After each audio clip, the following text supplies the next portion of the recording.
What if I told you there was once a man who believed he had unlocked the secret to eternal life? A man who transfused his own blood in a desperate bid to outlive death itself, and in doing so, may have uncovered something terrifying. A forgotten Soviet scientist, a bizarre series of experiments, and a shocking, unexplained death that still baffles historians today.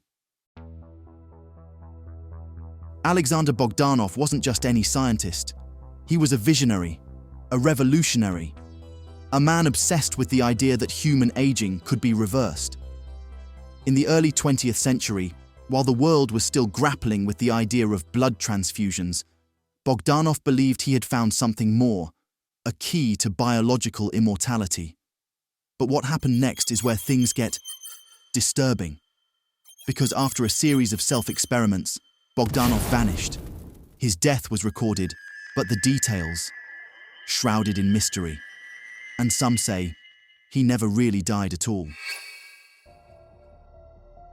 Bogdanov wasn't just a scientist.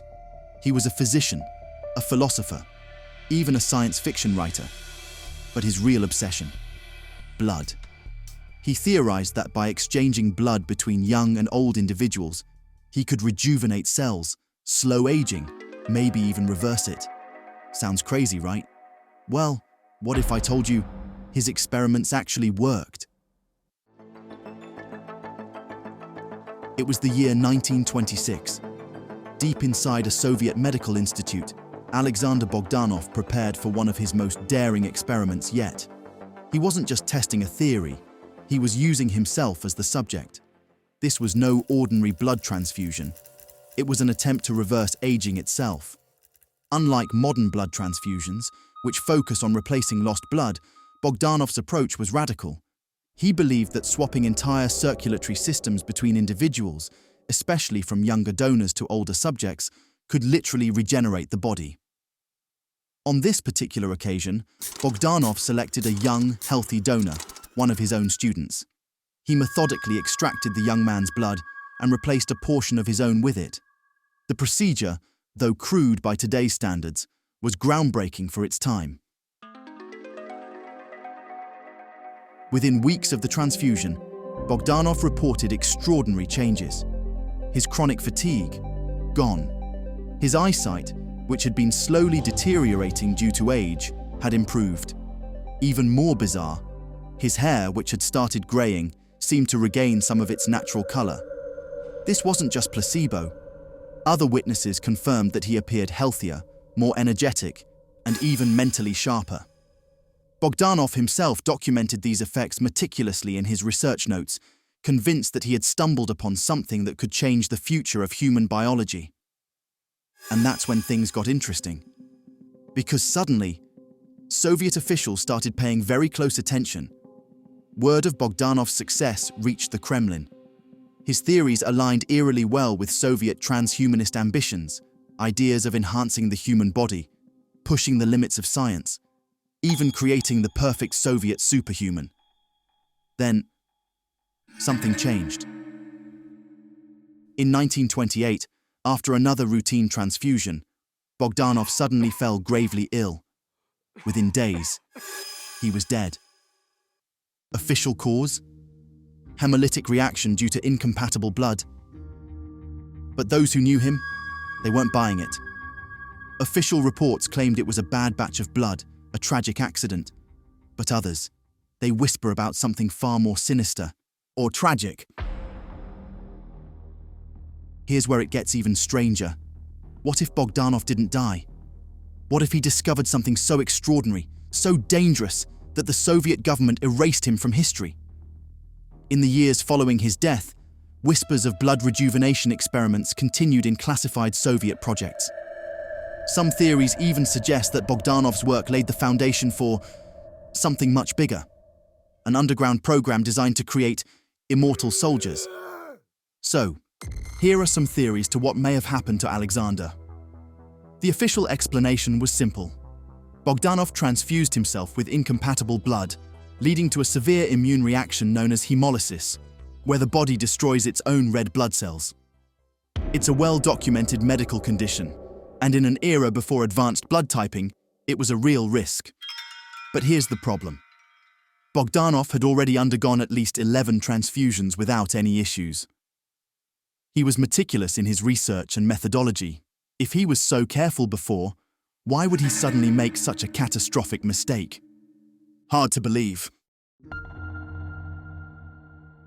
Here's where things start to get chilling. By the late 1920s, the Soviet government was keeping a very close eye on Bogdanov's work. His theories on blood transfusion were revolutionary, but also dangerous. If he had truly discovered a way to slow aging or enhance human vitality, such knowledge could not be left in private hands. Stalin was obsessed with Soviet superiority. The idea of an immortal Soviet superhuman would have been invaluable to military and state control. The Soviet government already had a history of disappearing scientists and intellectuals who became too independent or too powerful. Some historians claim Bogdanov had fallen out of favor with the regime. His earlier political clashes with Lenin and other Bolsheviks made him a potential liability. Could it be that his final transfusion was deliberately sabotaged? Maybe. This is the wildest and most unsettling possibility. What if Bogdanov didn't die at all? Some researchers have speculated that his final experiment was not a failure, but a success, one that had unintended and irreversible consequences. What if the Soviet government faked his death and relocated him to a classified research facility, possibly continuing his work in secret? There are even accounts, though highly controversial, of Soviet prisoners being used in bizarre longevity experiments in the 1930s, and then there is evidence that fuels Alexander's mystery, such as, after Bogdanov's death, much of his research vanished. Soviet records show an increase in classified biological experiments during the 1930s, some of which bear eerie similarities to Bogdanov's theories. The Soviet immortality experiments that were post-1928. Decades later, the Soviet Union conducted strange longevity experiments, including head transplants, rejuvenation therapies, and preserved biological samples.